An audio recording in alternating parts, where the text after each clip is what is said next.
2 രാജാക്കന്മാരുടെ പുസ്തകം 6-ാം അധ്യായം 31-ാം വാക്യവും 33-ാം വാക്യവും, അതിനുശേഷം 6-ാം അധ്യായത്തിന്റെ 32-ാം വാക്യവും 7-ാം അധ്യായത്തിന്റെ 1-ാം വാക്യവും വായിക്കാം. ആദ്യമായിട്ട് 6-ാം അധ്യായത്തിന്റെ 31, 33 വാക്യം വായിക്കാം.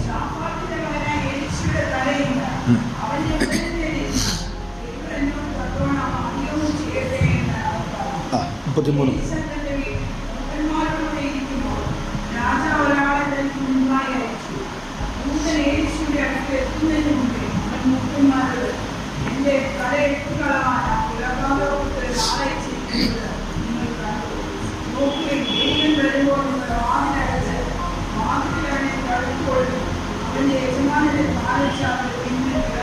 ഇനി 6:32 7 കൂടെ.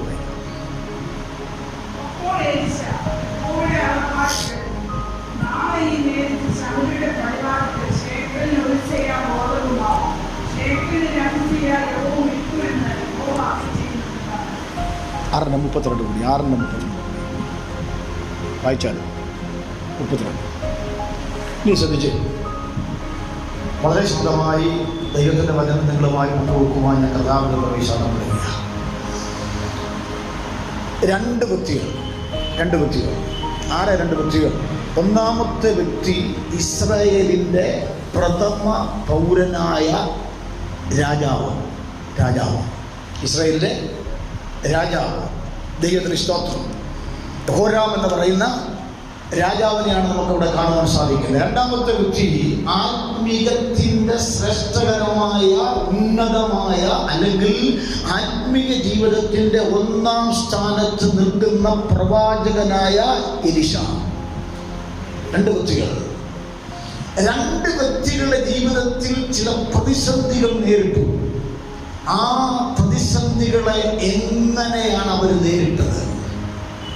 അതാണ് ഇതുപോലെ കാരണം ചിന്തിപ്പാൻ താല്പര്യം. ഞാൻ കഴിഞ്ഞ ആഴ്ച ഈ വാക്യം വായിച്ച് ഇതിന് മുന്നോടിയായ ചില കാര്യം നിങ്ങളെ ഓർപ്പിച്ചു. 3 കാര്യങ്ങൾ നിങ്ങളെ ഓർക്കുന്നു.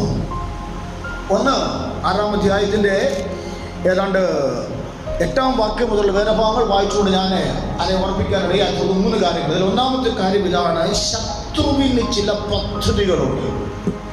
എന്താ ശത്രുവിൻ്റെ പദ്ധതികൾ? നാം നിയമത്തിലൂടെ കൂടി ചിന്തിച്ച് ഇങ്ങനെ ചിന്തിപ്പാൻ ഇടയായിത്തീർന്നു. ശത്രുവിൻ്റെ പദ്ധതി എന്ന് പറഞ്ഞാൽ ദൈവജനത്തെ ഒടുക്കിക്കളയുവാനും മുടിച്ചു കളയുവാനും അവരെ ഇല്ലായ്മ ചെയ്യുവാനും തക്കവണ്ണം അലറുന്ന സിംഹമെന്ന പോലെ ചുറ്റിച്ചിരിഞ്ഞ് നടക്കുന്ന ഒരു അന്ധകാരത്തിൻ്റെ ശക്തി ലോകത്ത് വ്യാപരിക്കുന്നുണ്ട്. അവന്റെ പദ്ധതി ദൈവമക്കളെ ഇല്ലാതാക്കുക എന്നുള്ളതാണ്. എന്നാൽ ഞാനിവിടെ ഓർമ്മിച്ചൊരു കാര്യമുണ്ട്. എത്ര ശക്തമായ പദ്ധതികൾ ഒരുക്കി കുടുംബങ്ങളെ, ദൈവസഭയെ, വ്യക്തികളെ തകർത്തു കളയുവാനൊക്കെ വേണം പിശാച് പദ്ധതി ഒരുക്കുമ്പോഴും പ്രാർത്ഥിക്കുന്ന ഒരു വ്യക്തി സഭയിലുണ്ടെങ്കിൽ, പ്രാർത്ഥിക്കുന്ന ഒരു വ്യക്തി കുടുംബത്തിലുണ്ടെങ്കിൽ ശത്രുവിന്റെ പദ്ധതികൾ പൊളിയും. ഇതിന്റെ ഭാഗത്തുനിന്ന് വ്യക്തമായി കഴിഞ്ഞ ആഴ്ച പറഞ്ഞതുകൊണ്ട് ഇനി വിവരിക്കുന്നില്ല. എന്നാൽ ഒരു കാര്യം ദൈവമക്കളെ ശ്രദ്ധിക്കണം.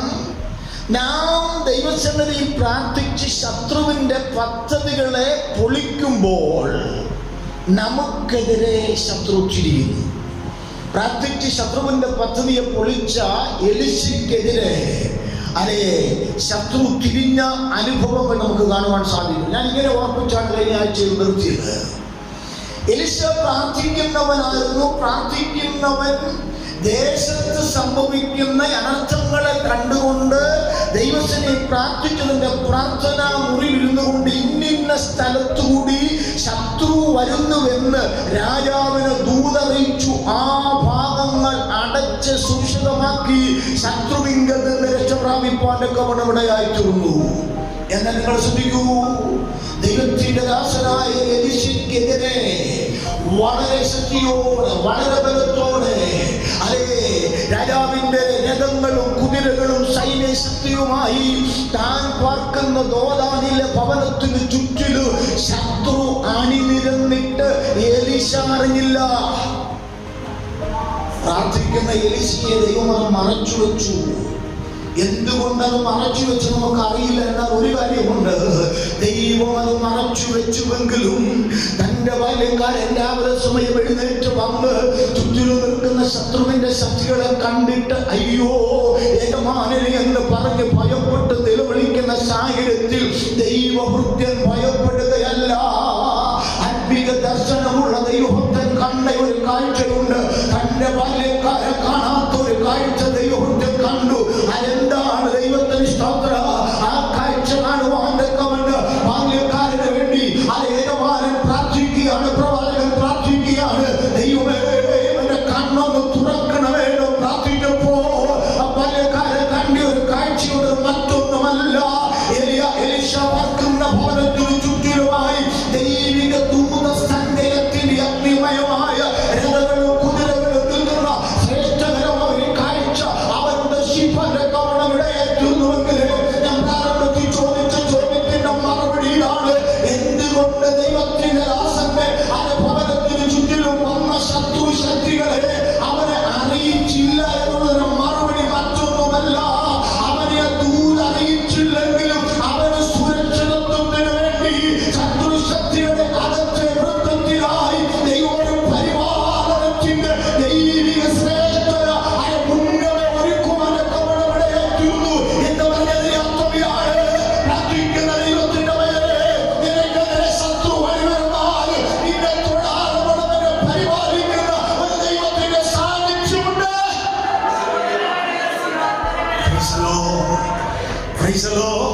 ഇനി നിങ്ങൾ ശ്രദ്ധിച്ച്, ഞാൻ എന്റെ വിഷയത്തിലേക്ക് ഒരു മുഖവരം ഉണ്ടാക്കിക്കൊണ്ട് വരികയാണ്.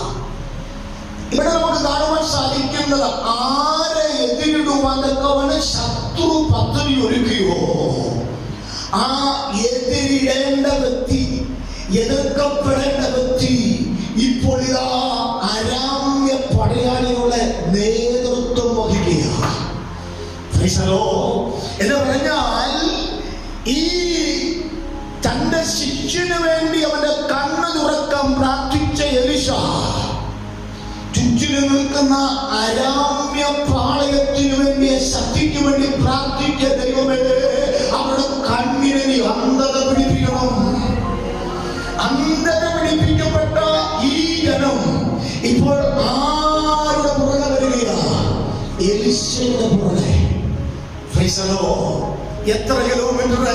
ജോർദാനിൽ നിന്ന് ശമരിലേക്ക് ഏതാണ്ട് 23 കിലോമീറ്റർ. ഈ സൈന്യത്തിന്റെ നേതൃത്വം ആരെടുത്തു? ദൈവത്തിന്റെ ദാസനായ എലീശ.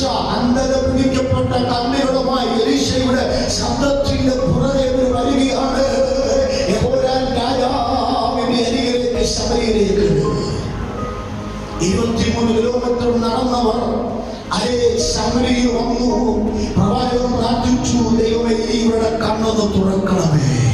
എവിടെയാണ് അവർ നിൽക്കുന്നത്? രാജാവിന്റെ തിരുമുമ്പിൽ. ആരാണ് അവരെ കൊണ്ടുവന്നത്?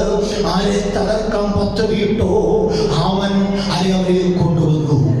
ഇതാ ദൈവത്തിന്റെ പദ്ധതി. ഇന്ന് പകൽക്കാലം ശ്രദ്ധിച്ച ദൈവമേ, നിന്നെ തകർക്കാൻ ഒരുങ്ങിയവരെ നയിക്കത്തക്ക നിലയിൽ നിന്നെ ശക്തീകരിക്കുന്ന ഒരു ദൈവത്തിന്റെ സാന്നിധ്യം ഇന്ന് പകലിലും ഇവിടെ ഉണ്ട്. അത് വിശ്വസിക്കുന്ന ദൈവമക്കൾക്കായി ഞാൻ ദൈവത്തെ നന്ദിയുള്ള ഹൃദയത്തോടെ സ്തുതിക്കുന്നു. കൂടി എന്ന് പറയുന്ന കർത്തദാസൻ അത് പറഞ്ഞ ശ്രേഷ്ഠകരമായ ഒരു വാക്കുണ്ട്. അതെങ്ങനെയാണ്? നീ ദൈവത്തെ പൂർണ്ണ ഹൃദയത്തോടെ വിശ്വസിക്കുമെങ്കിൽ എങ്ങനെ എന്ന ചോദ്യം ക്രൂശിക്കപ്പെടുന്നു. ഒന്നുകൂടി ആ വാക്കിൽ തിരിച്ചു പറയട്ടെ. അമ്പരംഗത്തിൽ എങ്ങനെയെന്ന് ചോദിക്കുന്ന അനവധി ചോദ്യങ്ങൾ ക്രൂശിക്കപ്പെടണമെങ്കിൽ മാർഗമേയുള്ളൂ.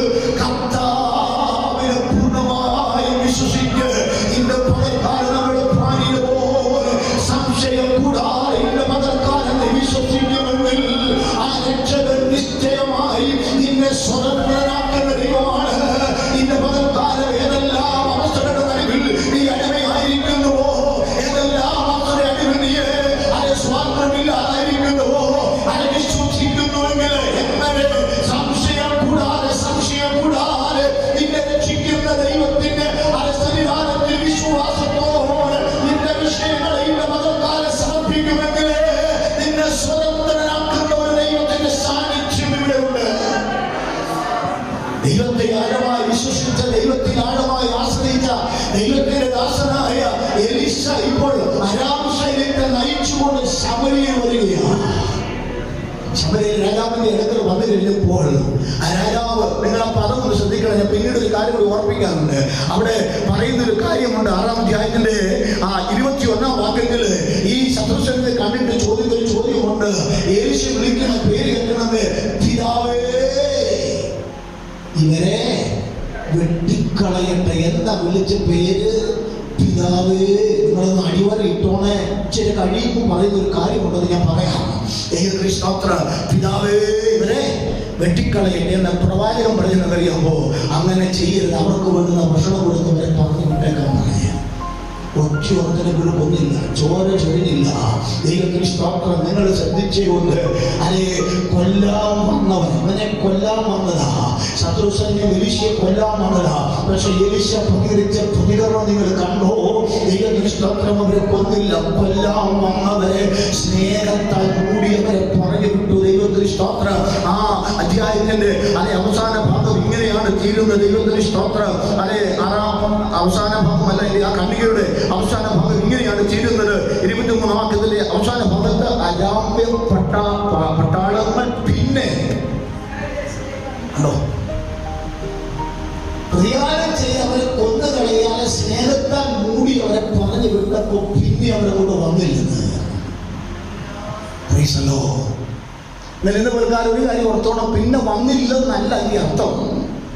നമ്മുടെ കഥാവുള്ള ബന്ധത്തിൽ ലൂക്കോസിന് ശേഷം 4-ാം അധ്യായത്തിന്റെ 13-ാം വാക്യമാണ് തോന്നുന്നു. അവിടെ എഴുതിയിട്ടൊരു കാര്യമാണ്. യേശുവിന്റെ പരീക്ഷയുള്ള ബന്ധത്തിൽ കാര്യങ്ങളവിടെ പറഞ്ഞിട്ട് അവിടെ എഴുതിയിരിക്കുകയാണ്, പിന്നെ കുറെ കാലത്തേക്ക്.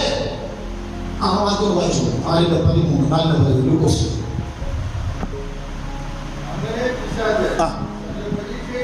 സകല പരീക്ഷയും ലഭിച്ച ശേഷം കുറെ കാലത്തേക്ക്. അവ ശ്രദ്ധിച്ചു, കുറെ കാലത്തേക്ക് എന്ന് പറഞ്ഞാൽ കുറച്ച് കാലത്തേക്കുള്ളൂ. പിന്നെ എന്ത് ചെയ്തു? യേശുവിന്റെ ബന്ധത്തിൽ പിശാച് പിന്നെ പല നിലകളിൽ പരീക്ഷണ നടത്തിയ അനുഭവം നമുക്ക് ദൈവത്തിൽ കാണുവാൻ സാധിക്കുന്നുണ്ട്. അപ്പൊ നോക്കൂ, പിശാച് അത് കുറെ കാലത്തേക്ക് വിട്ടു മാറി നിന്നു. എന്നാൽ അടുത്ത കണ്ടുക 6-ാം അധ്യായത്തിൽ നാം ഇപ്പോൾ വായിച്ച 23-ാം വാക്യം കഴിഞ്ഞ് 24-ാം വാക്യത്തിലേക്ക് വരുമ്പോൾ, അനന്തരം അലന്തരവായ ബെൻഹദദ് തന്റെ സൈന്യത്തെയൊക്കെ കൂട്ടി പുറപ്പെട്ട് ശമരിയെ വളഞ്ഞു. കണ്ടോ? കുറെ കാലത്തേക്ക് പിശാച് മാറി നിന്നു, ശത്രു മാറി നിന്നു. ഞാൻ ഇന്നാല് ദിവസം പറഞ്ഞതുപോലെ ഈ പിശാച് എന്ന് പറഞ്ഞ ഇതുപോലെ നാണം കെട്ട ഒരു പാർട്ടി വേറെ ഇല്ല. എത്ര ശാസിച്ചാലും എന്തെല്ലാം ചെയ്താലും പോകത്തില്ല. അവ പിന്നെ എന്തെങ്കിലുമൊക്കെ പദ്ധതി ഒരുക്കിക്കൊണ്ട് വരും. ആ ദൈവമക്കൾ തിരിച്ചറിയണം. നിങ്ങളൊരു ഉപവാസ പ്രാർത്ഥന നടത്തി ഉപവാസം എടുത്ത് പിശാചിനെ ശാസിച്ച് ഒക്കെ പറഞ്ഞു വിട്ടാൽ ഈ പുലി പോകത്തില്ല.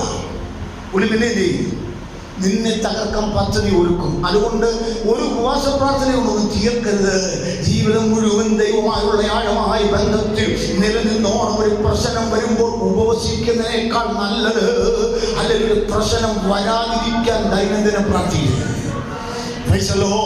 മുമ്പോട്ട് നീങ്ങേണ്ട ദൈവത്തിന് ഇഷ്ടം. ഇപ്പൊ നോക്കൂ, ശത്രുസൈന്യം പോയി കുറെ കാലം കഴിഞ്ഞ് വീണ്ടും അവരെ വന്നു. ഇപ്പോൾ എന്ത് ചെയ്തിരിക്കുക? ശമരിയുടെ ചുറ്റും അവര് പാളയം ഇറങ്ങിയിരിക്കുക. ശമരിക്ക് വെളിയിലേക്കും പോകാനൊക്കത്തില്ല, അകത്തേക്കും വരാനൊക്കത്തില്ല. ദീർഘനാളുകളായി പട്ടണം വളഞ്ഞ് അവരെ പട്ടണത്തിന് ചുറ്റിലും പാളയം പിടിച്ച് കിടക്കുമ്പോൾ അകത്തുള്ള ഭക്ഷണമെല്ലാം തീർന്നു, ക്ഷാമം വരാൻ തുടങ്ങി. സഹോദരങ്ങളെ, ഞാൻ ഇന്ന് പകൽക്കാലം ഒരു കാര്യം ഓർപ്പിക്കട്ടെ.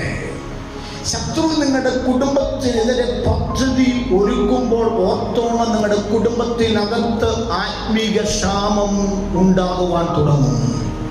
പ്രാർത്ഥന നിലയ്ക്കും, വചനപഠനം നിലയ്ക്കും, ആത്മീകമായ അനുഭവങ്ങളെല്ലാം നിലയ്ക്കുവാൻ തക്കവണ്ണം ഒരുങ്ങുമ്പോൾ ഓർത്തോണം, ശത്രു കൂടാരത്തിന് ചുറ്റിലും പാളയം പിടിച്ച് ആത്മീകമായ ഒരു പോഷണത്തിന് വേണ്ടി, ആത്മീകമായ ഒരു പാനം ചെയ്യുന്നതിനെ അനുവദിക്കാതെ വണ്ണം അവൻ നിനക്ക് നിന്റെ കുടുംബത്തിന് ചുറ്റിലും പാളയം പിടിച്ച് കിടക്കുകയാണ്. ഞാൻ നിങ്ങൾ ചോദിക്കട്ടെ, എന്താ ശത്രു ഇവരെ ഞെരുക്കാൻ കാരണം? ചുമ്മാതെയൊന്നുമല്ല. തിരുവനന്തപുരത്തിൽ വ്യക്തമായി കാര്യങ്ങൾ പറഞ്ഞിട്ടുണ്ട്. നിങ്ങൾ ആവർത്തന പുസ്തകത്തിലേക്ക് വന്നേ. ആവർത്തന പുസ്തകം 28-ാം അധ്യായം 53-ാം വാക്യം വായിച്ചിട്ട് 13-ാം വാക്യം വായിക്കുക. അത് തന്നെ ലേവിയ പുസ്തകത്തിലും പറയുന്നുണ്ട്. അതുകൊണ്ട് രണ്ടും ഒന്നായതുകൊണ്ട് ഞാൻ ഒന്ന് മാത്രം വായിക്കാം. ആവർത്തന പുസ്തകം 28-ാം അധ്യായം 53-ാം വാക്യം.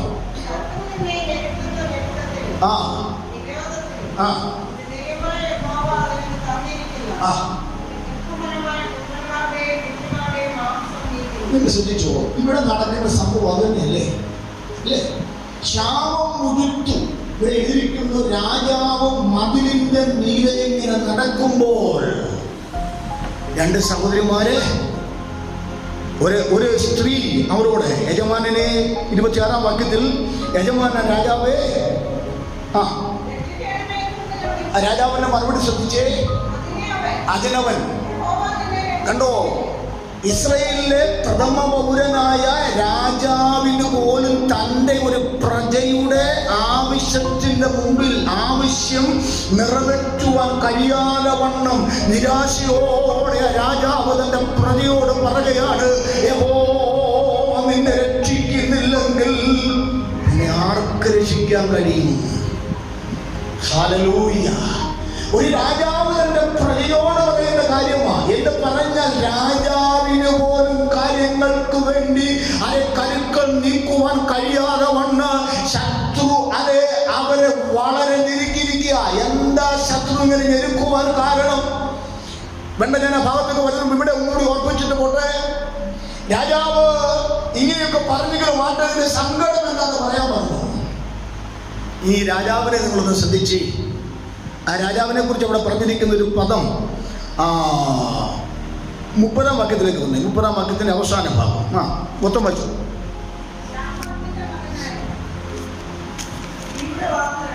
അത് തന്നെ 30-ാം.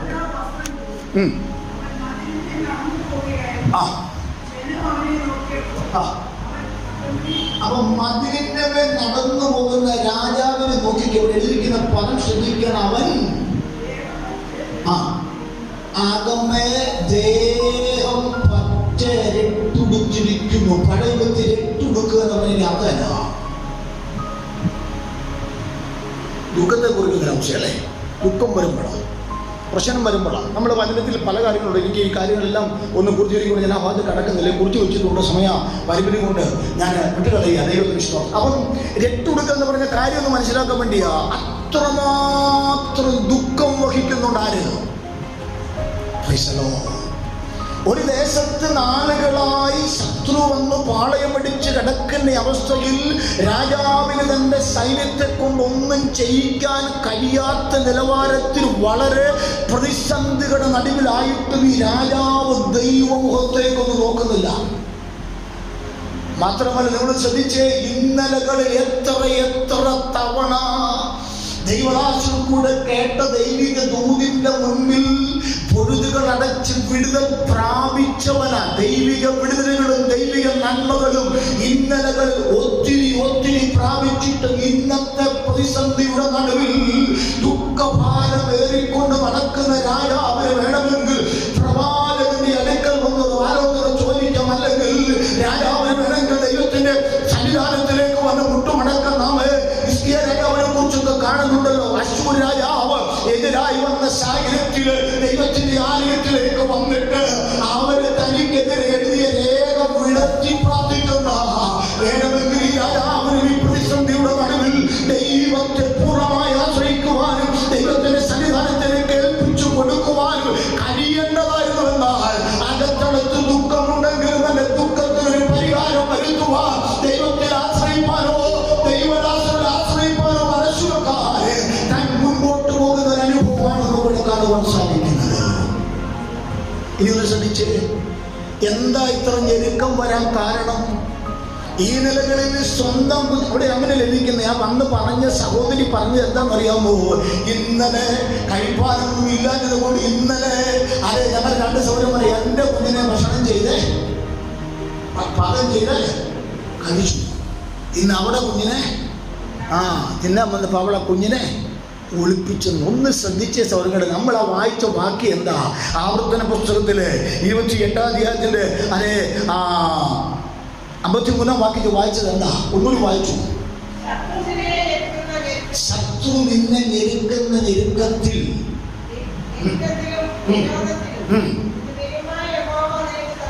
നിന്റെ ദൈവമായ യഹോവ നിനക്ക് തന്നിരിക്കുന്ന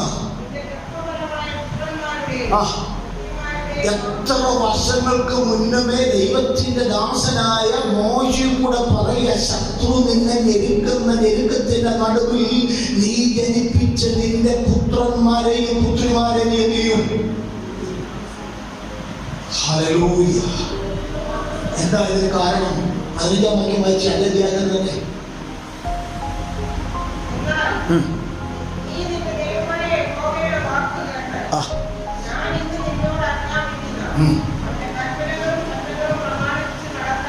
അപ്പൊ എന്താ ഇതിന് കാരണം? ദൈവം ആജ്ഞാപിച്ച ദൈവത്തിന്റെ കൽപ്പനകൾ അനുസരിക്കാതെ ദൈവിക പ്രമാണം വിട്ടു നടന്നതുകൊണ്ട് ശത്രു അവരെ ഞെരുക്കി. 28-ാം അധ്യായത്തിന്റെ 1 മുതലുള്ള താഴേക്കുള്ള വാക്യങ്ങൾ വായിക്കുമ്പോൾ യഹോവയുടെ കൽപ്പനകളെ അനുസരിച്ച് ജീവിക്കുന്ന ഒരു ഭക്തനുള്ള ബന്ധത്തിൽ പറഞ്ഞു വരുമ്പോൾ ശത്രുവിനെതിരെ വന്നാൽ വരുന്ന ശത്രു 7 വഴിയായി ഓടുമെന്ന് പറയുമ്പോൾ യഹോവയായ ദൈവത്തിന്റെ കൽപ്പന അനുസരിക്കാതെ ദൈവിക പ്രമാണങ്ങളെ വിട്ട് നടകൊള്ളുന്ന ഒരു വ്യക്തിയുള്ള ബന്ധത്തിൽ പറയുക, ശത്രു നിന്നെ ഞെരുക്കുക മാത്രമല്ല, ആ ഞെരുക്കത്തിന്റെ ആധിക്യത്തിൽ നീ എന്ത് ചെയ്യും? നീ ജനിപ്പിച്ച നിന്റെ പുത്രന്മാരുടെ മാംസം തിന്നുമെന്ന്. എത്ര വർഷങ്ങൾക്ക് മുന്നേ ദൈവത്തിന്റെ ദാസനായ മോശ ദൈവത്തിൽ രേഖപ്പെടുത്തിയ ദൈവത്തിന്റെ തിരുവചന നാളുകൾ കഴിഞ്ഞ രാജാക്കന്മാരുടെ ഭരണമായപ്പോൾ ജനം ദൈവത്തെ വിട്ടും ദൈവം വിട്ടും കടന്നുപോയ സാഹചര്യങ്ങളുടെ നടുവിൽ ഇതാ ശത്രുവായവൻ ശബരിയെ വന്ന് പാളയമടിച്ച് അവരെ ഞെരുക്കിയിരിക്കുന്നതിന്റെ നടുവിൽ അവർക്കൊരു സ്വാതന്ത്ര്യമില്ലാതെ അവരുടെ ജീവിതം പട്ടിണിയിലും പൈരാഹത്തിലും അത് മുൻപോട്ട് പോകുന്ന അനുഭവം. ഇവിടെ നിങ്ങൾ ശ്രദ്ധിക്കൂ, ഇസ്രായേലിന്റെ പ്രഥമ പൗരനായ ഹോരാം രാജാവിന്റെ ജീവിതത്തിൽ ഒരു പ്രതിസന്ധി നേരിട്ടപ്പോൾ അദ്ദേഹം പറഞ്ഞ വാക്കുകളാണ് നമ്മൾ കണ്ടത്. 31-ാം വാക്യം 33-ാം വാക്യം ഒന്നുകൂടി വായിച്ചു. നിങ്ങൾ നോക്ക്, പ്രതിസന്ധിയുടെ നടുവിൽ മുമ്പ് പിതാവേ വിളിച്ചവൻ ആരെ? യേശുവേ പിതാവേ വിളിച്ചവൻ ഇപ്പൊ പറയുന്നത് അറിയാമോ? ശഫാത്തിന്റെ മകനായ എലീശയുടെ തല.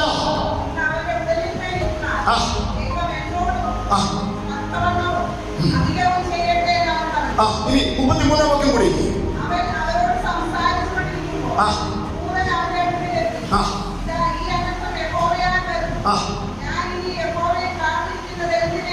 എലീശയുടെ അരികിലേക്ക് പറഞ്ഞുവിട്ട ദൂതൻ അവിടെ പറയുന്ന പദമാണ്, ഈ അനർത്ഥം യഹോവയാൽ വരുന്നു.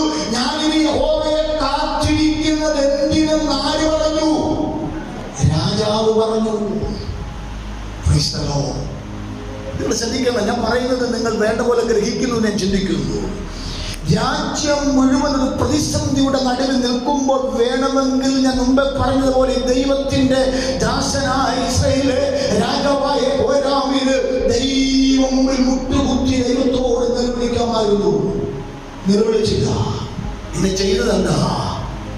ഇന്നലെ പിതാവേന്ന് വിളിച്ച പ്രവാചകനെ ഇപ്പൊ വിളിക്കുന്ന പേര് നിങ്ങൾ കണ്ടു, ശഫാത്തിന്റെ മകനായ എലീശ. നമ്മളൊന്നും ഇതിന് വ്യത്യസ്തരൊന്നുമല്ല. പ്രാർത്ഥിച്ചൊരു വിടുതലൊക്കെ ലഭിച്ചു കഴിഞ്ഞ് നമുക്ക് ദൈവദാസന്മാരെ ഭയങ്കര ബഹുമാനം. എന്നാൽ നമ്മുടെ ഇതിൽ വിടുതൽ ലഭിക്കാതെ വരുമ്പോൾ പിന്നെ പറയുന്ന പദങ്ങൾ എന്താണെന്ന് നിങ്ങൾ തന്നെ പറഞ്ഞാൽ മതി. മാത്രമല്ല ഇവിടെ നോക്കൂ, ഈ രാജാവ് എലീശയെ കൊന്നുകളയുവാൻ പദ്ധതിയിട്ടിരിക്കുക. ഞാൻ ആ കാര്യം പിന്നാലെ പറയുന്ന നിങ്ങളൊരു കാര്യം ശ്രദ്ധിച്ചേ. ഇവിടെ നിങ്ങൾ എലീശയെ നോക്കിക്കേ. രാജാവിനെ സംബന്ധിച്ച് രാജ്യം മൊത്തത്തിൽ വളരെ പ്രതിസന്ധിയെ നേരിടുമ്പോൾ എലീശ നേരിട്ട പ്രതിസന്ധി എന്താ?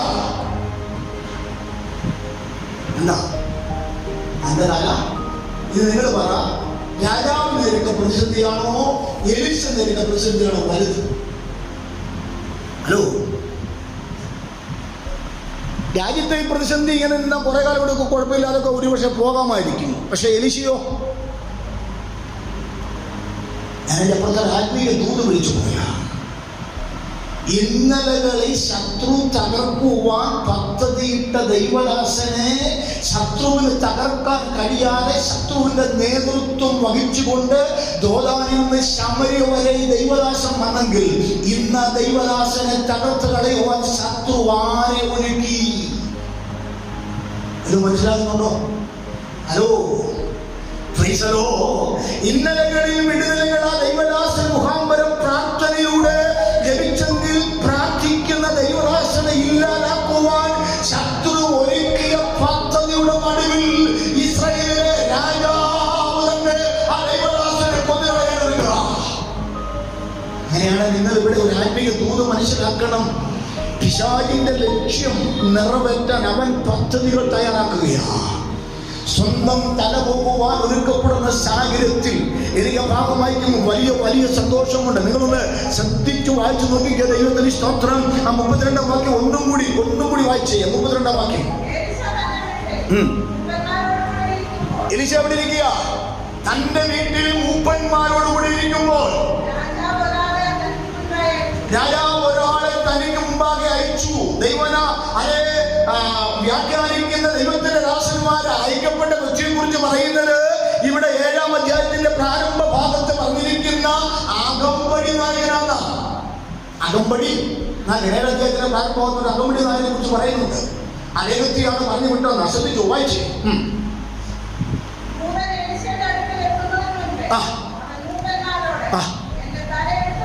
നിങ്ങൾ ശ്രദ്ധിച്ച്, പുറത്ത് ശത്രു ഒരുക്കിയ പദ്ധതി മാത്രമല്ല, അകത്ത് ശത്രു അകത്ത് ജനത്തെ കൊണ്ട് ഒരുക്കിയ പദ്ധതി മാറുന്നു.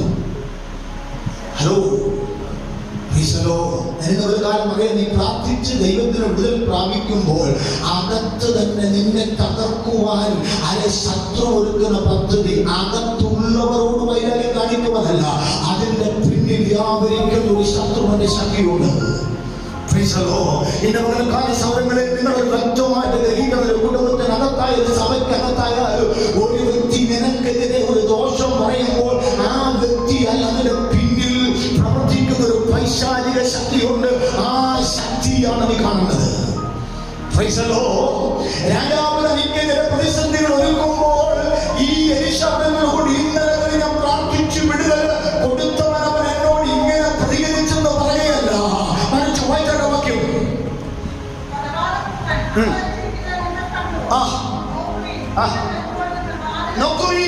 ദൂതനെ തൊടാതെ നിങ്ങൾ ഒരു കാര്യം ചെയ്യണം. വാലുക്കൽ അവനെ തടഞ്ഞുകൊള്ളണം. അവന്റെ യജമാനന്റെ കാലൊച്ച പ്രാർത്ഥിക്കുന്നവന് അവനെതിരെ ഒരുക്കുന്ന പദ്ധതികളും അവനെതിരെ കടന്നു വരുന്ന കാലൊച്ചകളും അവന്റെ വിശ്വാസത്തിന്റെ കാര്യങ്ങൾക്കുള്ളിൽ മുഴങ്ങുകയാണ്. ഇനി ഞാൻ നിങ്ങളോട് ചോദിക്കട്ടെ, എലീശ എന്തെടുക്കായിരുന്നു? അവരൊന്ന് തടഞ്ഞോളെന്ന് പറഞ്ഞിട്ട് എലീശ എന്തെടുക്കായിരുന്നു? അതെ, മൂപ്പന്മാർക്കും എലീശ ശത്രു വരുന്ന എന്ന് പറഞ്ഞാൽ തന്റെ രാജ്യത്തിലെ തന്നെ രാജാവ് തനിക്കെതിരെ അയച്ച വ്യക്തി തന്നെ കൊന്നുകളയുവാൻ വരുന്നുവെന്ന് മനസ്സിലാക്കിയ മൂപ്പന്മാരോട് പറഞ്ഞു, നിങ്ങൾ അവരൊന്ന് തടഞ്ഞോണം. എന്നിട്ട് ഇദ്ദേഹം എന്തെടുക്കായിരുന്നു? 7-ാം അധ്യായത്തിൽ 1-ാം വാക്യം വായിച്ചേ. എന്നോടൊന്ന് പറഞ്ഞ് എന്തെടുക്കായിരുന്നു? ഹലോ, അവിടെ ഇടയ്ക്ക് സൈലന്റ് കാര്യങ്ങളൊന്നും പറയുന്നില്ല. പക്ഷെ ഈ ദൈവഭക്തൻ എന്ത് ചെയ്യുന്നറിയാമോ? Hallelujah, praise the lord, praise the lord. തന്നെ തകർക്കുവാൻ, തന്നെ കൊന്നുകളയുവാൻ രാജാവ് ഒരു വ്യക്തിയെ അയക്കുമ്പോൾ ദൈവത്തിന്റെ ദാസനെ പ്രാർത്ഥന മുറിയിലേക്ക് കയറി മുട്ടുകുത്തി പ്രാർത്ഥിക്കുവാൻ തുടങ്ങി. Price the lord, praise the Lord. ഇന്ന പകൽക്കാലം ശ്രദ്ധിക്കുകയുള്ളവരെ, രണ്ട് വ്യക്തികളെ രണ്ട് അവസരങ്ങൾ കണ്ടോ? ഇസ്രായേൽ രാജാവ് ആ രാജ്യ സംബന്ധമായി വലിയൊരു പ്രതിസന്ധി നേരിടുമ്പോ ദൈവത്തിന്റെ ദാസനായ എലീശ തന്റെ തല പോകുന്നതിന്റെ ജീവൻ പോലും അപകടത്തിലാകുന്ന ഒരു പ്രതിസന്ധിയുടെ നടുവിലാകുമ്പോ ഇസ്രായേലിലെ രാജാവിന് മുമ്പിലെ പ്രതിസന്ധിയുടെ നടുവിൽ സ്വയമായ ശക്തിയിലും സ്വയമായ തീരുമാനത്തിലും സ്വയമായ ചിന്തയിലും പദ്ധതികൾ ഒരുക്കി ദൈവദാസനെ തകർക്കുവാൻ ഒരുങ്ങുമ്പോ ഇവിടെ ദൈവഭക്തൻ അരമുട്ടുടക്കി ദൈവത്തോട് പ്രാർത്ഥിക്കുക. നിങ്ങളൊരു കാര്യം ചോദിക്കട്ടെ, ഈ ദൈവഭക്തനായ എലീശ പ്രാർത്ഥിക്കാൻ മനസ്സ് വെക്കാതെ ഈ രാജാവിന്റെ ആ പദ്ധതിക്ക് മുമ്പിൽ താൻ മരിച്ചിരുന്നെങ്കിലോ? Hello hello, praise the lord, praise the lord. അടുത്ത അധ്യായത്തിൽ കാണുന്ന അത്ഭുതങ്ങൾ നടക്കില്ല. അടുത്ത അധ്യായത്തിൽ കാണുന്ന അത്ഭുതങ്ങൾ നടക്കില്ല. എന്നാൽ ദൈവം മുട്ടുമടക്കിയ ദൈവത്തിന്റെ ദൂതൻ അവിടെ നിന്ന് എഴുന്നേറ്റ് വരുന്നത് എങ്ങനെയാ? 7-ാം അധ്യായത്തിന്റെ പ്രാരംഭവാക്യത്തിൽ നാം കണ്ടത് ഇങ്ങനെയാണല്ലോ. അപ്പോൾ എലീശ യഹോവയുടെ അരുളപ്പാട് കേൾപ്പി. എന്താ അതിന്റെ അർത്ഥം? ദൈവത്തിന്റെ സന്നിധാനത്തിൽ നിന്ന് ദൈവത്തിൽ ഒരാലോചന പ്രാപിച്ചവർ എഴുന്നേറ്റു. ഞാനെന്റെ പകൽ ഓർപ്പിക്കട്ടെ, ജീവിതത്തിന് നേരുന്ന വിഷയങ്ങൾ, അല്ലെങ്കിൽ തല പോലും പോകുന്ന വിഷയങ്ങൾ ജീവിതത്തിൽ കടന്നു വരുമ്പോ ദൈവം മുട്ടുമടക്കുന്ന ദൈവത്തിന്റെ പകലേ നിന്നോട് സംസാരിക്കുന്ന, നിനക്കെതിരെ നിൽക്കുന്നവരോട് ദൈവത്തിന്റെ അരുളപ്പാട് അറിയിക്കുവാനൊക്കെ ദൈവത്തിനെ ശക്തീകരിക്കും. നിങ്ങളുടെ ഭാഗം ഒന്ന് ശ്രദ്ധിച്ച് അത് നോക്കിക്കേ. എന്താണ് അവൻ പറയുന്നത്? അരുളപ്പാട് കേൾപ്പി എന്ന് പറഞ്ഞ പ്രവാചകൻ അത് പറയുക, നാളെ ഈ നേരത്ത് ശമരിയുടെ പടിവാതിൽക്കൽ ശെഖേലിന് 1 ശയ ഗോതമ്പുമാവും ശെഖേലിന് 2 ശയ യവവും വിൽക്കപ്പെടും. അടുത്ത വാക്യം വായിച്ചേ. രാജാവിന് കൈത്താങ്ങൽ കൊടുക്കുന്ന അകമ്പടി നായകൻ യഹോവ ആകാശത്തിൽ കിളിവാതിൽ ഉണ്ടാക്കിയാലും ഈ കാര്യം സാധിക്കുമോ എന്ന് പറഞ്ഞു. ഇന്ന് പകൽക്കാലം ശ്രദ്ധിച്ച് ദൈവത്തിന് സ്തോത്രം. മണ്ടനായ ഒരു അകമ്പടി നായകൻ, ആകാശത്തിൽ കിളിവാതിൽ ഉണ്ടോ? ഉണ്ടോ? ഉണ്ടോ? ദൈവമക്കളെ ഉണ്ടല്ലോ. ഉൽപ്പത്തി 1:1 നമ്മിങ്ങനെ വായിക്കുന്നു, ആദിയിൽ ദൈവം ആകാശം ഭൂമിയും സൃഷ്ടിച്ചു. അതേ സംഘത്തിന് 19 കാണുവാൻ സാധിക്കുന്നു. ആകാശ ദൈവത്തിന്റെ മഹത്വത്തെയും ആകാശ വിധാനമോന്റെ കൈവാലയും പ്രസിദ്ധമാക്കുന്നു. ഇനി 7-ാം അധ്യായത്തിന്റെ 11-ാം വാക്യത്തിൽ നിന്ന് വന്ന് ഉൽപ്പത്തി പുസ്തകം 7:11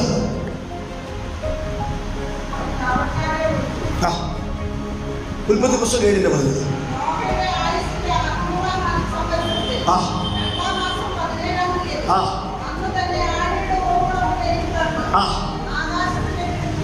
നിങ്ങൾ പറഞ്ഞ ആകാശത്തിന് കിളിവാതിലുണ്ടോ?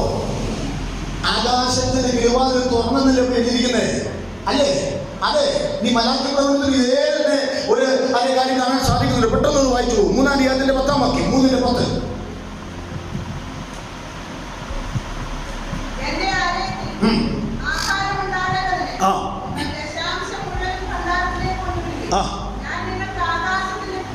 നിങ്ങൾ വേറൊന്നും ചിന്തിക്കേണ്ട. ദശാംശം പ്രസംഗിക്കാനല്ല, അതൊരു പറയെടുക്കാൻ വേണ്ടിയാ. ഞാൻ നിങ്ങൾക്ക് ആകാശത്തിന് കിളിവാതിൽ തുറന്ന് സ്ഥലം പോരാതെ നിന്നെ. നിങ്ങൾ പറ, ആകാശത്തിന് കിളിവാതിലുണ്ടോ? ഉണ്ടെന്നേ. ഈ പുള്ളി പറയുന്നതെന്നറിയാമോ? ദൈവം ഈ ആകാശത്തിന് കിളിവാതിൽ ഉണ്ടാക്കിയാൽ ഇത് സംഭവിക്കാൻ പോകുന്നില്ല. ഇന്ന് പകൽക്കാലം ഓർക്കണം, ദൈവത്തിന് അനുകൂലമായ സാഹചര്യങ്ങൾ ഒന്നുമില്ല. എലീശ പ്രവാചകനെ നിങ്ങളൊന്ന് നോക്കിക്കുക. ദൈവത്തിന് സ്തോത്രം. ചുറ്റിലും ശത്രു സൈന്യമൊന്നും പാളയം പിടിച്ച് കിടക്കുകയാണ്. വെളിയിലേക്കൊന്ന് ഇറങ്ങി നോക്കിയ അതിന്റെ മുകളിലേക്കൊന്ന് അതിൽ നിന്ന് നോക്കിയ കാണുന്ന കാഴ്ച ചുറ്റിലും പാളയം പിടിച്ച് കിടക്കുന്ന ശത്രു സൈന്യമാണ്. ഒരു തലങ്ങളിൽ ഇങ്ങനെ ഒരു ദൂത് നിറവേറുവാൻ സാധ്യതകളൊന്നുമില്ല. പക്ഷെ പ്രാർത്ഥന മുറിയിരുന്ന ദൈവത്തിന്റെ ഭക്തന് ദൈവം കൊടുത്തിയ ആലോചനയാണ്. 24 മണിക്കൂറിനുള്ളിൽ അതെ ചില കാര്യങ്ങൾ ദേശത്ത് വെളിപ്പെടാൻ പോവുകയാണ്. ശ്രദ്ധിച്ച്, ശത്രു പാളയം പിടിച്ച് കിടക്കുന്ന ശമരിയുടെ അതേ പട്ടണത്തിന് നടുവിൽ ഒരു ദൈവിക പ്രവൃത്തി വെളിപ്പെടാൻ പോവുകയാണ്. എന്താ ദൈവിക പ്രവൃത്തി? നാളെ ഈ നേരത്ത് ശമരിയുടെ പടിവാതിൽക്കൽ ശെഖേൽ 1 ശയ ഗോതമ്പുമാവും ശെഖേൽ 2 ശയ യവവും വിൽക്കപ്പെടും. നിങ്ങൾ ഇതൊന്ന് ശ്രദ്ധിച്ചേ. ദൂത് പറഞ്ഞ ദൈവത്തിന്റെ ദാസൻ ദൂത് പറഞ്ഞിട്ട് മൗനമായിരിക്കുകയല്ല. എന്റെ ചിന്ത ഞാൻ പറയാം. സാധ്യതകളൊന്നുമില്ലാത്തൊരു ദൂതാണ് വിളിച്ചു പറഞ്ഞത്. തലയെടുക്കാമെന്ന അതേ രാജാവിന്റെ അകപ്പെടുന്നതിന്റെ മുമ്പിൽ ദൈവത്തിന്റെ മാനപ്പെടുന്ന ദൈവിക ദൂത് വിളിച്ചു പറഞ്ഞ ദൈവ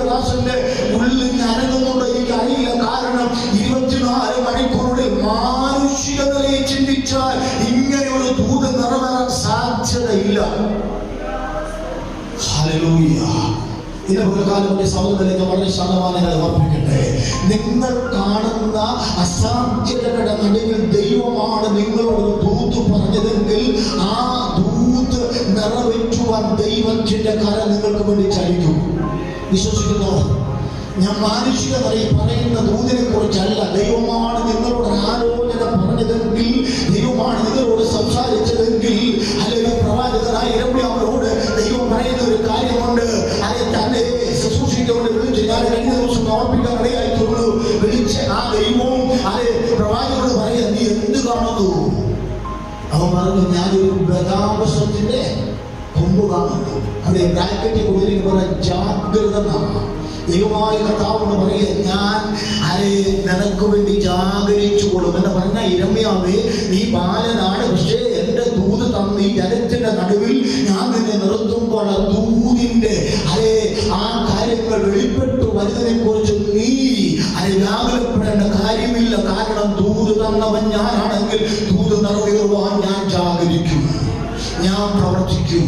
അങ്ങനെയാണെങ്കിൽ ശ്രദ്ധിച്ചേ, ദൈവത്തിന്റെ ദാസനായ എലീശ തന്റെ പ്രാർത്ഥനാ മുറിയിൽ ഇരുന്ന് പ്രാർത്ഥിക്കുകയാണ്.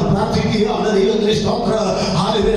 രാജാവിന്റെ കിങ്കരന്മാരും അടുത്ത 24 മണിക്കൂറുകളെ സൂക്ഷ്മതയോടെ വീക്ഷിച്ചുകൊണ്ടിരിക്കുകയാണ്. എന്റെ ചിന്ത, അകമ്പടി നായകൻ എങ്ങനെയെങ്കിലും ഈ എലീശയെ തകർക്കുവാനുള്ള പദ്ധതികൾക്ക് അവൻ അവിടെ രൂപം കൊടുക്കുമ്പോ ദൈവത്തിന്റെ ദാസന്റെ പ്രാർത്ഥനാ മുറിയിൽ കൊണ്ട് പ്രാർത്ഥിക്കുകയാണ്.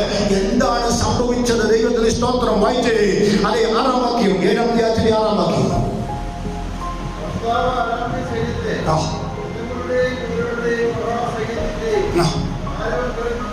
ഒന്ന് ശ്രദ്ധിച്ചേ. എനിക്ക് ആ കാര്യം വായിച്ചപ്പോൾ മനസ്സിലായില്ല. പിന്നെ ഒരു വാക്കും കൂടി ദൈവാത്മാവ് ഈ വാക്കുള്ള ബന്ധത്തിൽ വെളിപ്പെടുത്തുന്നപ്പോഴാണ് ഇതിന്റെ ആശയം കൃത്യമായി മനസ്സിലായത്. എന്താ അവിടെ എഴുതിയിരിക്കുന്നത്? ശ്രദ്ധിച്ചേ.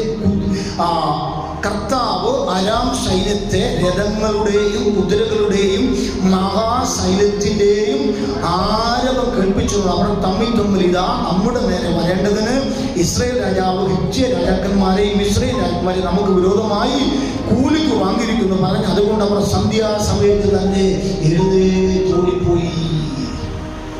ഹലോ, ഇവിടെ കണ്ട ആരവായ ശബ്ദം എന്താ? കുതിരകളുടെ ശബ്ദം എന്താ? ദൈവം വ്യക്തമായിട്ട് പറയുന്നു. വായിച്ചേ, എസെക്കിയേൽ പ്രവചനം 1-ാം അധ്യായം അതിന്റെ 24-ാം വാക്യം വായിക്കുക. എസെക്കിയേൽ പ്രവചനം 1:24.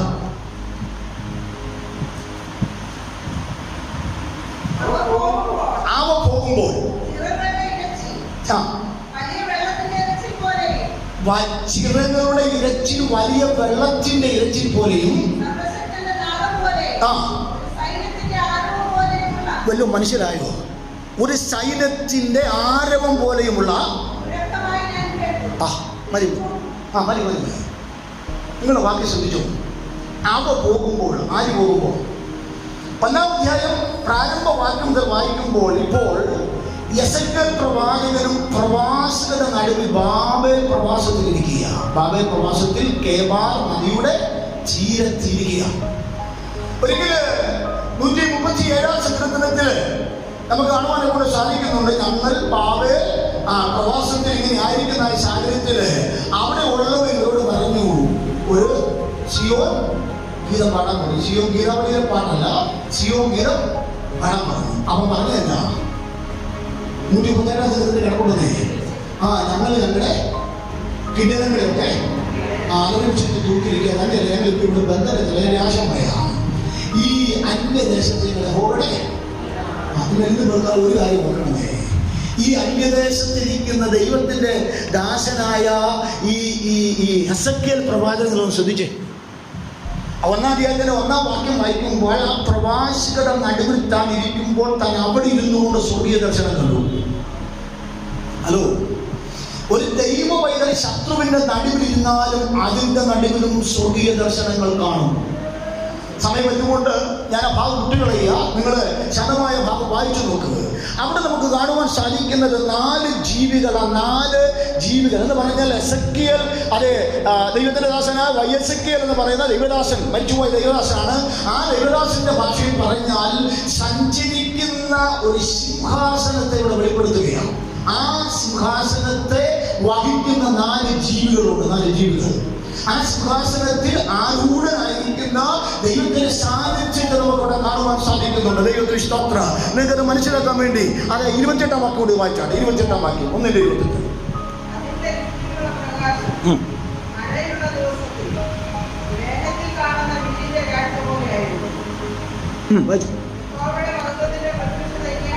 യഹോവയുടെ മഹത്വത്തിന്റെ പ്രത്യക്ഷത ഇങ്ങനെയായിരുന്നു. മനസ്സിലായോ? 1-ാം അധ്യായത്തിന്റെ പ്രാരംഭവാക്യത്തിൽ സ്വർഗീയ ദർശനം കണ്ട ഈ എസെക്കിയേൽ ഇതുവരെ കണ്ട കാഴ്ചകളെല്ലാം എന്തായിരുന്നു?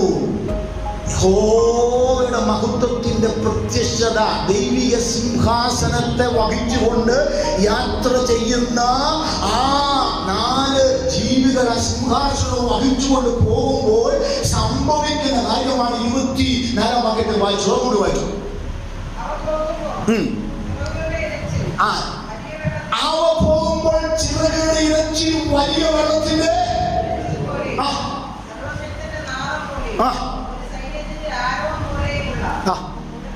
കണ്ടോ? അങ്ങനെയാണെങ്കിൽ നിങ്ങൾ ഇനി ഇവിടെ 7-ാം അധ്യായത്തിന്റെ 6-ാം വാക്യത്തിൽ കർത്താവ് പരമേശ്വരന്റെ രഥങ്ങളെയും കുതിരകളെയും മഹാശനത്തിന്റെ ആരവം കേൾപ്പിച്ചു എന്ന് പറഞ്ഞത് എന്താണ്? ഈ 2 വാക്കുകൂടി കൂട്ടി ചോദിച്ചാൽ ഉത്തരം ക്ലിയറായില്ലേ? ദൈവത്തിന്റെ സാന്നിധ്യം അവർക്ക് വേണ്ടി ഇറങ്ങുകയാണ്. സഞ്ചരിക്കുന്ന സിംഹാസനത്തിൽ ദൈവം അതിരുന്നു കൊണ്ട് ദൈവം തന്റെ ജനത്തിന് വേണ്ടി ഇറങ്ങുമ്പോൾ അതാ സിംഹാസനം വഹിച്ചുകൊണ്ട് വരുന്ന ജീവികളുടെ ചിറകുകളുടെ അതെ ശബ്ദമാണ്. എന്ത് അതെ വലിയ സൈന്യത്തിന്റെ ശബ്ദം പോലെയും വലിയ ആരവാര ശബ്ദം പോലെയും കേൾക്കപ്പെട്ടത്. അങ്ങനെയാണെങ്കിൽ കാലം ശ്രദ്ധിച്ച സഹോദരങ്ങളെ, ദൈവത്തിന്റെ ദാസന് ദൈവം ഒരു ദൂത് കൊടുത്തുവെങ്കിൽ ആ ദൂത് നിറവേറ്റുവാനൊക്കെ വണ്ണം ദൈവം തന്റെ ആ പ്രതിസന്ധിയുടെ നടുവിലേക്ക് ഇറങ്ങി വരികയാണ്. ഹല്ലേലൂയ. Praise the Lord. കാലം ഒരു കാര്യം ശ്രദ്ധിക്കുക. നിങ്ങളോട് ദൈവം ഒരു ദൂത് പറഞ്ഞുവെങ്കിൽ നിങ്ങളോട് പറഞ്ഞ ദൂത് നിറവേറ്റുവാൻ ദൈവം ചില കരം ചലിപ്പിച്ച് ചെയ്യേണ്ട സ്ഥാനങ്ങളിൽ ചെയ്യും. മാത്രമല്ല, ഞാൻ ഈ ഭാഗത്ത് 7 തിരിച്ചു പഠിക്കേണ്ടത്. ഞാൻ അതിൽ നിന്ന് സമയം കളയുന്നില്ല. അതേ ഭാഗം വിട്ടുകളഞ്ഞ് വളരെ വേഗത്തിൽ വാക്കുകൾ അവസാനിപ്പിക്കാൻ താല്പര്യപ്പെടുക. നിങ്ങൾ ശ്രദ്ധിച്ചേ, ആ രാജ്യത്ത് എത്ര ശ്രേഷ്ഠന്മാരുണ്ടായിരുന്നു? ഉന്നതന്മാരായ പ്രഭുക്കന്മാരില്ലായിരുന്നോ? മന്ത്രിമാരില്ലായിരുന്നോ? സമ്പന്നതയുള്ള ധാരാളം പേരില്ലായിരുന്നോ? പക്ഷെ ദൈവം ഉണർത്തിയത് ആരെയെന്നറിയാമോ? 4 കുഷ്ഠരോഗികളെ. ആയിട്ട് നോക്ക്, 4 കുഷ്ഠരോഗികളെ. കുഷ്ഠരോഗികൾ എവിടെ ആയിരിക്കാം? പ്രമാണം അനുസരിച്ച് അവരെ. പക്ഷേ ഈ കുഷ്ഠരോഗികളെ ദൈവം ഉണർത്തി അവരിപ്പം അതേ മുൻപോട്ട് കടന്നു വരിക. അവർ പറയുന്ന പദം അത് നിങ്ങളെ ശ്രദ്ധിക്കണം. ദൈവത്തിന് സ്തോത്രം. 8-ാം വാക്യം.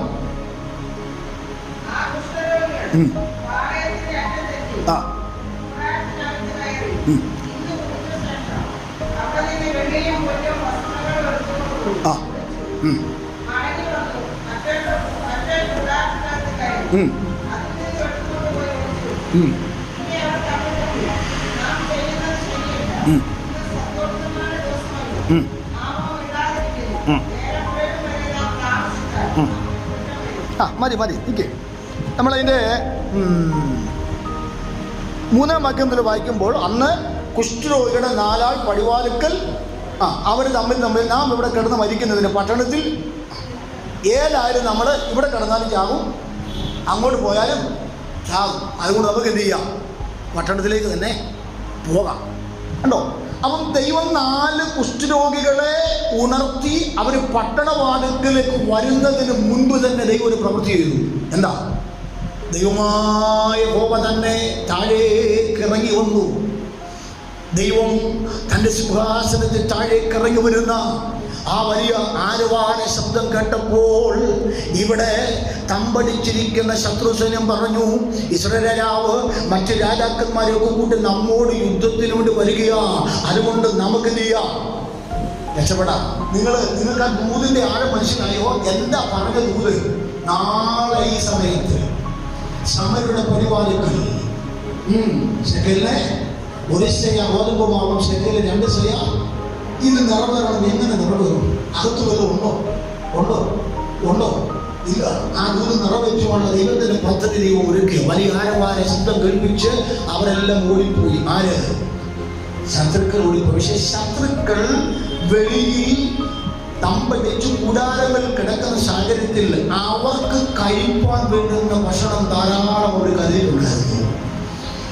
ഈ ആരവാര ശബ്ദം കേട്ടപ്പോൾ ഇസ്രായേൽ അവർക്കെതിരെ പദ്ധതി ഒരുക്കലാണെന്ന് ചിന്തിച്ച് അവരിതെല്ലാം ഓടിപ്പോയി.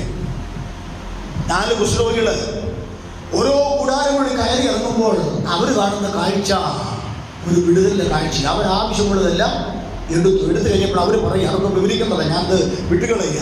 നമ്മൾ ഈ നേരത്തെ വിടാതിരുന്നാൽ ശരിയാകത്തിലുണ്ട്. കാര്യം രാജാവിനെ അറിയിക്കാം. പെട്ടെന്ന് തന്നെ വായ്പടിക്കുമെന്ന് കാവൽക്കാരനെ വിവരം അറിയിച്ചു. രാജാവിനെ എടുക്കുക വിവരം പറഞ്ഞപ്പോൾ രാജാവ് പറഞ്ഞു, ഇത് വിശ്വസിക്കാൻ പറ്റുന്ന കാര്യമല്ല. കാരണം ചിലപ്പോൾ അവർ അഭ്യാസം ഇറക്കുന്നതായിരിക്കും. അങ്ങോട്ട് മാറി എവിടെയെങ്കിലും, എൻ്റെ ഭാഷയിലൊന്നും പറയാം, പതിയിരിക്കുന്നു. അതുകൊണ്ട് രാജാവ് 2-3 പേരെ അതിൽ പരിശോധനയ്ക്കായി വിട്ടു. പോയവർ വന്ന് പറഞ്ഞില്ല, രാജാവ് കാര്യം ശരിയാ. രാജാവ് എന്ത് ചെയ്തു? ഞാൻ എൻ്റെ ഭാവന ഒന്ന് പറയാം. ഈ അകമ്പടി നായകന്റെ നേതൃത്വത്തിൽ അന്ന് രാത്രിയിൽ ഈ അരാമ്യ സൈന്യത്തിന്റെ പാളയത്തിൽ കിടന്ന ഈ യവവും ഗോതമ്പും മുഴുവൻ എവിടെ കൊണ്ടുവന്നു? പട്ടണവാതിൽക്ക് കൊണ്ട് അടുക്കിയിരിക്കുക. എൻ്റെ എലിശ പ്രാർത്ഥനാമുറിയെന്ന് പ്രാർത്ഥിച്ചുകൊണ്ടിരിക്കുക. ദൈവമേ, നീ പറഞ്ഞ ദൂത് നിറവേറ്റണം. ആ ദൈവദാസനെ തകർക്കുവാൻ പദ്ധതിയിട്ട അതിന് പ്രായം ഒരുക്കിയ രാജാവിൻ്റെ കിങ്കരനുമായ അകമ്പടി നായകനും അവരുടെ നേതൃത്വത്തിൽ അന്ന് രാത്രി മുഴുവൻ ഇതാ ഈ ഗോതമ്പ് യഹോവ സമരുടെ പട്ടണത്തിൽ കൊണ്ട് അടുക്കി. രാവിലെ അകമ്പടി നായകന് തന്നെ നേതൃത്വം ഞാൻ പെട്ടെന്ന് പറയാൻ അവസാനിപ്പിക്കുക. ഹല്ലേലൂയ, ദൈവത്തിന് സ്തോത്രം. അകമ്പടി നായകൻ എൻ്റെ ഭാവനയെക്കാൾ ഒരു മേശയൊക്കെ ഇരിക്കുക. അതിനോടെല്ലാം പേര് എഴുതി കൊടുക്കുന്ന ലിസ്റ്റും അതിൻ്റെ പൈസയൊക്കെ വാങ്ങി പുള്ളി അവിടെ ഇരുന്ന് എഴുതിക്കൊണ്ടിരിക്കുക. നിങ്ങൾക്കറിയാമല്ലേ, ദൈവത്തിന് സ്തോത്രം, നാളുകളായിട്ട് പട്ടിണി കിടക്കുക. പട്ടിണി ക്യൂ ഏതാണെന്ന് മനസ്സിലാക്കണമെങ്കിൽ ഈ മാവലി സ്റ്റോറൊന്നും പോയി ഒക്കെ എല്ലാം ബീവറേജ് സ്റ്റോറിൻ്റെ മുമ്പിൽ. പക്ഷെ അവിടെയും ക്യൂവിൽ ഒരു ഗുണമുണ്ട് കേട്ടോ, ഭയങ്കര ക്ഷമയാണ്. നമ്മളെക്കാളൊക്കെ മാന്യന്മാരാക്കുക. എന്തൊരു ക്ഷമയാണെന്നറിയാമോ? എന്നാൽ ചിലയിടത്തൊക്കെ കണ്ടില്ല. അത് മനസ്സിലാക്കണമെങ്കിൽ ഇപ്പം പറയാൻ പറ്റില്ല. ഞങ്ങളൊരു ദിവസം കല്യാണത്തിന് പോയപ്പം ഞാൻ പേര് പറയുന്നില്ല, നമ്മുടെ IPC ശ്രേഷ്ഠനായ ഒരു ദൈവദാസനും ആ കല്യാണം നടത്തിയേ. പത്തനംതിട്ടയാണ് കല്യാണം. അപ്പം ഈ കല്യാണം കഴിഞ്ഞിട്ട് ഈ ഷട്ടറിൻ്റെ മുന്നിൽ നിൽപ്പുണ്ട് അല്ലേ? അപ്പം അങ്ങനെ നിൽക്കുന്ന സാഹചര്യത്തിൽ ഭയങ്കര ഇടി. അപ്പം അവിടെ ചെന്ന് പറഞ്ഞാൽ സാധാരണ നിലയിൽ കല്യാണം നടന്ന ചെറുക്കൻ്റെ വീട്ടുകാരാണെങ്കിൽ ആ ചെറുക്കൻ്റെ വീട്ടിലെ ആളുകൾ സാധാരണ ആദ്യം ഇരിക്കാറ്. അപ്പച്ചൻ ഗതികേട് അടക്കം കണ്ട് നിന്നതാണ്.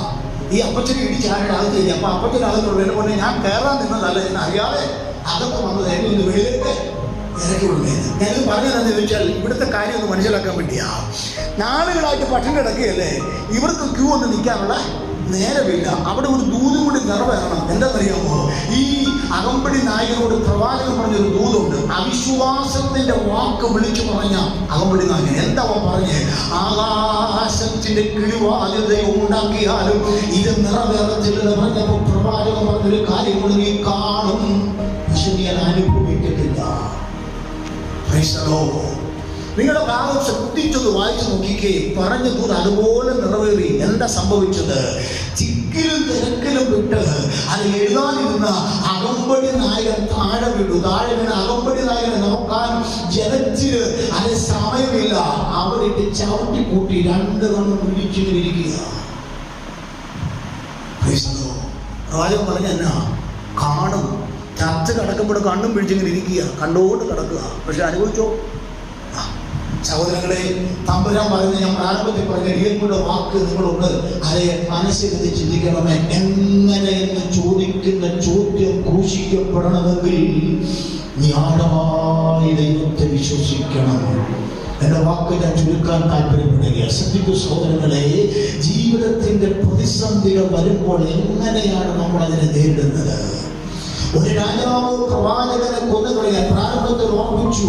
ദൈവത്തിന് സ്തോത്രം. പ്രവാചകൻ അതെ കൊല ചെയ്യപ്പെടുകയായിരുന്നെങ്കിൽ ദൈവത്തിന്റെ പ്രവൃത്തി അവിടെ നടക്കത്തില്ല. ഇതറിയാവുന്ന അതെ ശത്രു പ്രവാചകനെ കൊന്നുകളയുവാൻ കോണം ആഗ്രഹിക്കുമ്പോൾ ഇന്ന് പകൽക്കാലത്തിന്റെ കുടുംബത്തിലായാലും സഭയിലായാലും ശത്രുവിന്റെ പദ്ധതി എന്നിലൂടെയും നിന്നിലൂടെയും നിറവേറുവാൻ സാഹചര്യം ഒരുക്കിക്കൊടുക്കാൻ ദൈവത്തിന്റെ പ്രവൃത്തിക്ക് വേണ്ടി ദൈവത്തെ ആശ്രയിക്കുവാനും ദൈവത്തെ മുറുകെ പിടിക്കുവാനും എത്ര പേര് ഇന്ന് പകൽക്കാലം ദൈവങ്ങളിലേക്ക് സമ്പൂർണ്ണമായി സമർപ്പിക്കും. ഒരു രാജാവ് തന്റെ സ്വന്തം ചിന്തയിലും സ്വന്തം ആലോചനയിലും സ്വന്തമായ നിലവാരത്തിലും പദ്ധതികൾ ഒരുക്കുമ്പോൾ ഇന്ന് പകലിൽ എന്റെ ഈ കൂടി കേൾക്കുന്ന സഹോദരങ്ങളെ, നിങ്ങളുടെ കുടുംബത്തിനകത്തെ പല തകർച്ചകൾക്കും കാരണമെന്ന് പറയുന്നത് നമ്മുടെ പദ്ധതികൾ വെളിപ്പെട്ടതല്ലേ, നമ്മുടെ താല്പര്യങ്ങൾ വെളിപ്പെട്ടതല്ലേ. നമ്മുടെ പദ്ധതികൾ ഒന്ന് മാറ്റിവെച്ചിട്ട് നമ്മുടെ താല്പര്യങ്ങൾ ഒന്ന് മാറ്റിവെച്ചിട്ട് തമ്പുരാന്റെ അള്ളാപ്പാടിലെ ദൈവത്തിന്റെ ഭാരപടത്തിൽ തലകളെ മണക്കുവാൻ ഒരുക്കപ്പെടുമെങ്കിൽ ഇന്ന് പകൽക്കാല അസാധ്യതകളുടെ നടുവിൽ അത് ദൈവത്തിന്റെ ദൂതന്റെ ജീവിതത്തിൽ നിറവേറ്റപ്പെടുവാനൊക്കെ ദൈവത്തിന്റെ പദ്ധതികൾ ഒരുക്കപ്പെടുവാൻ പോവുകയാണ്. ഇന്ന് പകൽക്കാലം എത്ര പേര് വിശ്വസിക്കുന്നു? എന്റെ ജീവിതത്തിൽ ഞാൻ കാണുന്ന സാഹചര്യങ്ങൾ കുടുംബത്തിന്റെ സാഹചര്യങ്ങളാണ്. അനുകൂലമായ സാഹചര്യമൊന്നുമില്ല. ചുറ്റിൽ തമ്പടിച്ചു കിടക്കുന്ന ശത്രുവിന്റെ സാന്നിധ്യമാണ് 24 മണിക്കൂറുള്ളിൽ ജീവിതത്തിൽ നിറവേറപ്പെടേണ്ട ചില ദൈവിക ദൂതുകൾ നിറവേറുവാനൊക്കെ എന്റെ ദൈവം എനിക്ക് വേണ്ടി ഇറങ്ങി വരും. അവന്റെ കരം എനിക്ക് വേണ്ടി ചലിക്കുമെന്ന് ഇന്ന് പകൽക്കാലം എത്ര പേര് വിശ്വസിക്കുന്നു? നദിയോട് സ്തുതിക്കുന്നു, നദിയോട് സ്തുതിക്കുന്നു, നദിയോട് സ്തുതിക്കുന്നു. അസാധ്യതയുടെ നടുവിൽ, അസാധ്യതയുടെ നടുവിൽ, പ്രതീക്ഷകൾക്ക് വലിയൊന്നുമില്ലാത്തതിന്റെ നടുവിൽ നിനക്ക് വേണ്ടി ഇന്ന് പകൽ ദൈവത്തിന്റെ കരം ചലിക്കുമെന്നുള്ളതാണ്. ദൈവത്തിനായി കാലം വിശ്വസിക്കാമോ? നാളുകളായ ജീവിതത്തിൽ പ്രാർത്ഥിക്കുന്ന വിഷയങ്ങൾക്ക് ദൈവം നിനക്ക് മറുപടി തരുവാനായ എത്ര പേരുടെ കാലം വിശ്വസിക്കുന്നു, എത്ര പേരുടെ കാലം വിശ്വസിക്കുന്നു. നീ പ്രതീക്ഷിക്കാത്ത വിടുതലുകൾ നിന്റെ ജീവിതത്തിൽ ഇന്നത്തെ കാലം ദൈവം വെളിപ്പെടുത്തുവാൻ പോകുകയാണ്. കരയുറയ്ക്കാൻ നമുക്ക് ദൈവത്തിൽ പ്രാർത്ഥിക്കാം. കൽപ്പിച്ച ദൈവദൂതന്റെ മുമ്പിൽ ഒരു നിമിഷം ഒന്ന് സമ്പൂർണ്ണമായി സമർപ്പിച്ച്, കർത്താവേ, എന്റെ സ്വന്തം വിവേകത്തിന് ഊന്നാതെ, എന്റെ സ്വന്തം ഇഷ്ടത്തിന് ഊന്നാതെ, ദൈവിക പദ്ധതിക്ക്